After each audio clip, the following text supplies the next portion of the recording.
Moving into a new place is supposed to be exciting, right? New start, your own space, all that good stuff. But what happens when something's already there waiting for you, something that doesn't show up on the house listing?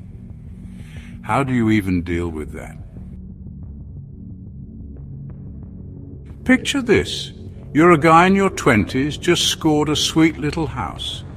Single level, 2 bedrooms, big backyard with a deck. Perfect for a bachelor like you or me. You're pumped, hauling in boxes with your buddies, cracking open a beer to celebrate. The place is in a chill suburban neighborhood. Nice cars, nice lawns, the works. You step out on the deck, breathing in that fresh air, imagining epic parties with loud music, friends sprawled out on cheap lawn chairs, and maybe some late-night laughs.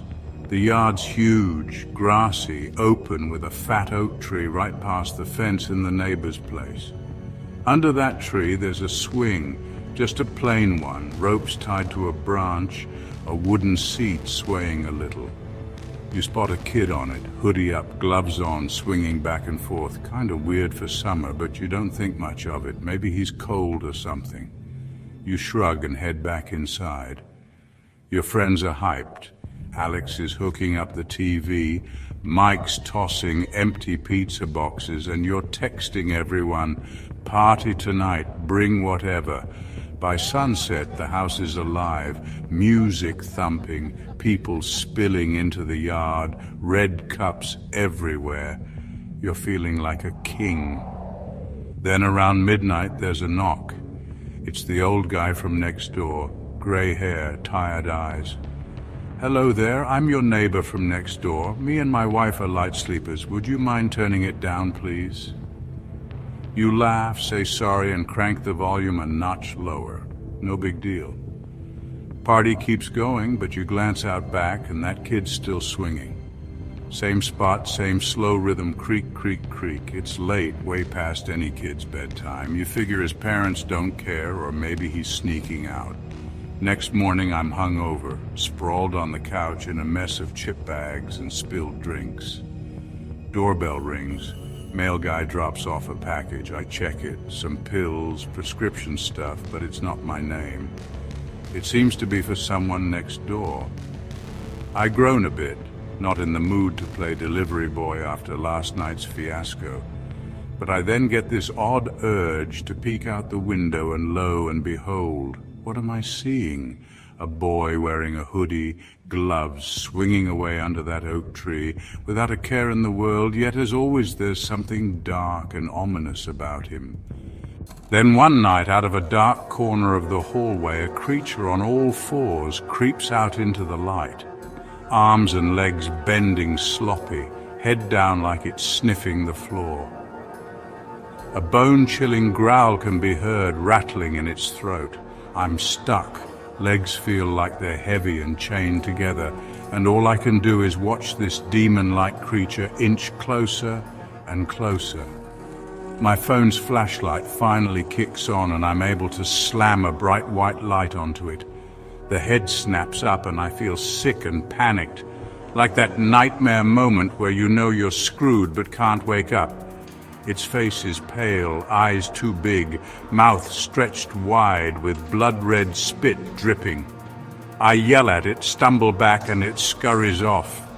Back down the hall into the darkness, gone. I'm out the door in seconds, not believing what I just saw with my own eyes. The next day, I'm a complete wreck. I haven't slept. Haven't gone back inside since the demon creature. I grab that package, those pills, and march next door. The old guy answers, looking confused and slightly pissed. I hand it to him, not realizing it was slightly forceful, and say, "This is for your kid, right? The one always on the swing." He goes white and looks like he's getting upset. "What kid?" he says, "and we haven't had a swing in the past 10 years?" I sarcastically laugh, thinking he's messing with me, but he's dead serious. I turn and point at the oak tree, except it's not there. No tree, no lights, no swing, just flat grass. My stomach drops like I'm about to drop down on a roller coaster ride. I mumble something and leave, but that night I hear it, creak, creak, creak, right outside my window. I don't look. The next morning I decide to research a bit. That swing, it's not the first time it's shown up. Talk to some people online, same deal. New house, kids swinging, then weird stuff starts. One girl said she saw the kid climb the tree, upside down like a spider, while noticing something shadowy beside a wooden swing before vanishing. Another guy heard the gurgling every night till he moved out. Didn't even grab his belongings to boot, just booked it. Nobody knows what it is, ghost, demon, some messed up prank. But it always starts with that swing, always in the neighbor's backyard, always creaking. And once you hear it, good luck ignoring it. Days go by. I'm barely sleeping, jumping at every noise. The gurgling's back, sometimes from the bedroom, sometimes the kitchen. I find scratches on the floor, little jagged lines like something dragged itself around. My friends think I'm losing it, saying it's just stress. But then Alex crashes at my place one night. He's on the couch, I'm in a chair, both wide awake. Around 2 a.m., the creaking starts, loud right outside. Alex hears it too, sits up fast. "What's that?" he screams. I don't answer, but just point at the window. He looks and goes stiff. "There's something out there," he says, voice shaking. I peek and see a dark figure again on the swing, rocking slow, head tilted like it's listening or saying hello in its sick, demented way. Alex is out the door on his bike before I can stop him. I don't see him till morning, and he doesn't talk about it. I start digging for info again. Old records, neighborhood gossip. Turns out, my house sat empty for years before I got it. Last owners left fast and said something about noises and shadows. Before them, a family lived there also, but their kid went missing and was never found. Articles don't say much, just that he loved playing out back. No mention of a swing, but at this point I'm starting to connect some dots. I ask the old guy again, and he finally admits something. "Yes, something happened here," he says, "but we don't talk about it." He then shuts the door before I can ask why. That night, the gurgling's in my room, literally right by my bed, and I don't dare open my eyes. Getting louder and louder. Weeks pass, and I'm a huge mess with bags under my eyes, jumping at shadows.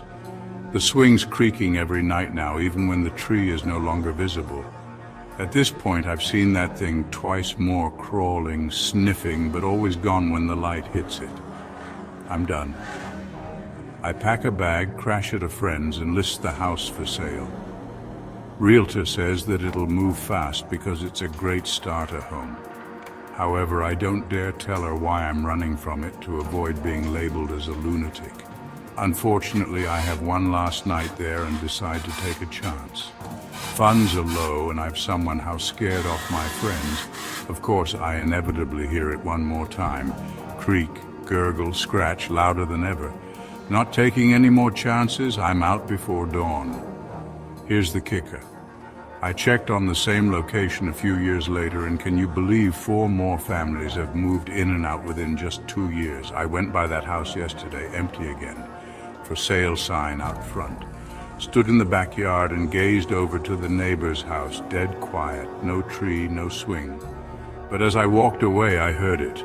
Faint, just for a second, creak, creak, creak. You better believe I didn't look back this time. Good riddance. That, my friends, is the story of the horror swing. Starts with a new exciting adventure in life, a new home, and ends horrifically with you forever scarred, questioning almost everything. A house you thought was yours, a neighbor's backyard that's not actually empty, a sound that won't quit. What did ever happen to that boy? And what does the old man next door have to do with it? I'm still hearing it in my head till this very day, and now you will too. Next time you move, better check yours in the neighbor's yard. Might save you a gruesome nightmare. If you enjoyed our animated spook thriller, make sure to subscribe and watch our other creepy paranormal stories and investigations on the Paranormal Enigma channel.